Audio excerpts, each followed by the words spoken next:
Turning attention to what could be an extremely important update as far as the India-Canada relationship. It saw probably its biggest nadir, the lowest nadir under Justin Trudeau's tenure.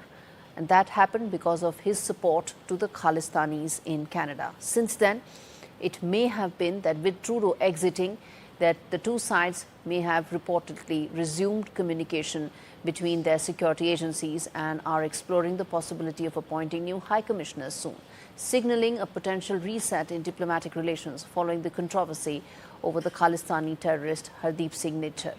Discussions between the two countries through diplomatic and security channels resumed around December. That's what some reports indicate.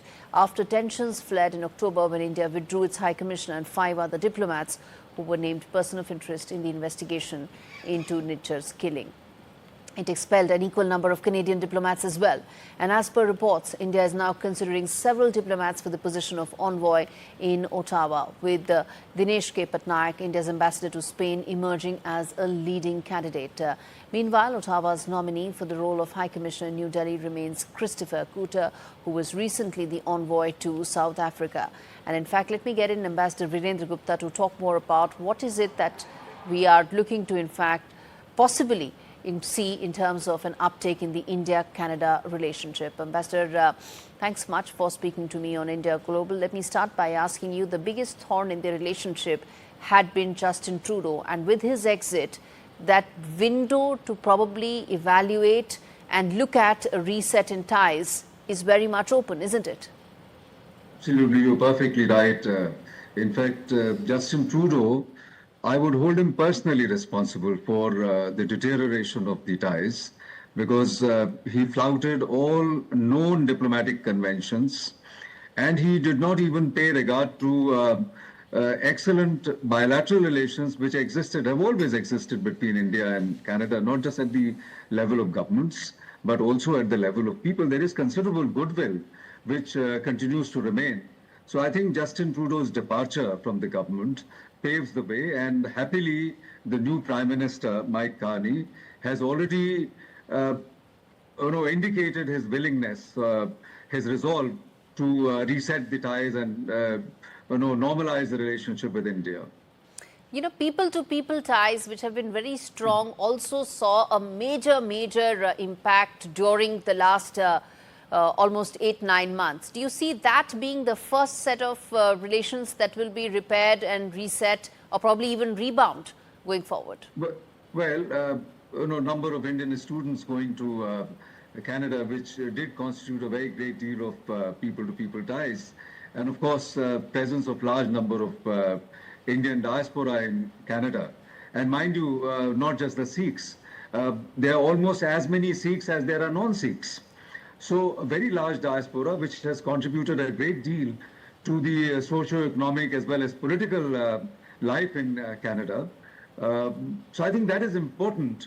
And there was a dip in the number of Indian students going to Canada because of obvious problems that were being faced. And I think with a reset in the relationship at the political level, there will be further fillip to Indian students. No, Canada is a destination of favor, is the preferred destination for Indian students going abroad.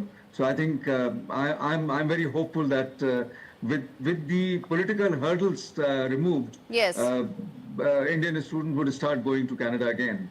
And Ambassador Gupta, finally, the biggest question, which has been India's repeated concerns around the Khalistani issue, not only not being addressed by Canadian government under Justin Trudeau, but also giving it a fillip.